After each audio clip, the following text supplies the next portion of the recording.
আজ 15ই আগস্ট ৭৮তম স্বাধীনতা দিবস। সবাইকে জানাই স্বাধীনতা দিবসের অনেক অনেক শুভেচ্ছা, ভালোবাসা। আমি আজকে কিছু কথা আপনাদের সঙ্গে শেয়ার করতে চাই। চলুন তাহলে শুরু করি। আমার ভারত আদৌ কি স্বাধীন? যদি স্বাধীন হয়েই থাকে, মেয়েদের উপর এত নির্যাতন কেন হয়? মেয়েরা রাত্রেবেলায় বেরোতে পারবে না, মেয়েদের পোশাক নিয়ে কেন এত কথা হয়? কই, একটা ছেলে যখন শুধু একটা গেঞ্জি একটা হাফ প্যান্ট পরে যখন রাস্তায় বেরোয়, মেয়েরা তো তাদের দিকে খারাপ চোখে তাকায় না। তাহলে ছেলেরা কেন মেয়েদের দিকে খারাপ চোখে তাকায়? মেয়েরা রাত্রেবেলায় বাড়ির থেকে বেরোতে পারবে না, টিউশন থেকে সন্ধ্যার আগে বাড়িতে ঢুকতেই হবে, কলেজ থেকে ফেরার সময় সন্ধ্যার মধ্যে বাড়িতে ঢুকতে হবে। কেন কেন সন্ধ্যার মধ্যে বাড়িতে ঢুকতে হবে? একটা ছেলে যদি রাত 12টা 1টা পর্যন্ত বেড়াতে পারে, ঘুরতে পারে, একটা মেয়ে কেন পারবে না? মেয়েরা যখন ছেলেদের দিকে খারাপ নজরে দেখে না, তাহলে ছেলেদেরও কোনো অধিকার নেই মেয়েদের দিকে খারাপ নজরে দেখার। কিন্তু দিনের পর দিন, বছরের পর বছর, যুগের পর যুগ এটাই চলে আসছে।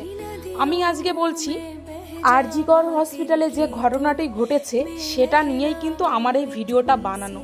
সত্যি কথা বলতে কি বলুন তো, এই ভিডিওটা দেখে নিজের প্রতি এত রাগ হচ্ছে, এত খারাপ লাগছে, এত কষ্ট হচ্ছে, মানে কোনটা যে বলবো আপনাদেরকে সেটাই আমি বুঝে পাচ্ছি না। কেন মেয়েরা দিনের পর দিন শ্বশুর বাড়িতে অবহেলিত, লাঞ্ছিত, বঞ্চিত, বাবার বাড়িতে বাইরে সেভ না? কেন মেয়েদের সঙ্গেই কেন এটা হয়ে আসছে? এটার সঠিক বিচার হোক, সঠিক তদন্ত হোক, আমি এটাই চাই। আমি অনেক গর্ব করে বলতাম, মেরা ভারত মহান হ্যাঁ, আমার ভারত মহান। হ্যাঁ, আমি জানতাম আমার ভারত মহান। এই যে ঘটনাটা ঘটেছে, এই ঘটনাটা 1 সপ্তাহ 1 মাস ধরে ভীষণভাবে সব জায়গায় চর্চিত হবে, ঠিক 2 মাস পরে ধামাচাপা পড়ে যাবে। এর আগেও এরকম অনেক ঘটনা ঘটে গেছে যেগুলো কিন্তু ধামাচাপা পড়ে গেছে, এইগুলোর কিন্তু সঠিক তদন্ত হবে না।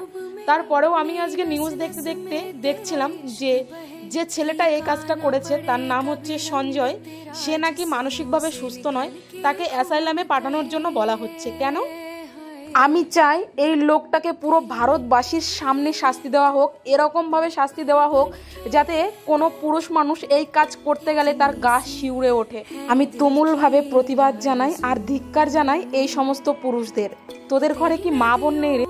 ভারত তো সেদিন স্বাধীন হবে যেদিন একটা মেয়ে নির্ভয়ে, নিজ মনে, নিজের মতো করে বাড়ির থেকে বেরোতে পারবে, রাত্রেবেলা নির্ভয়ে বাড়ির থেকে বেরোতে পারবে, মা বাবা কোনো টেনশন করবে না, চিন্তা করবে না।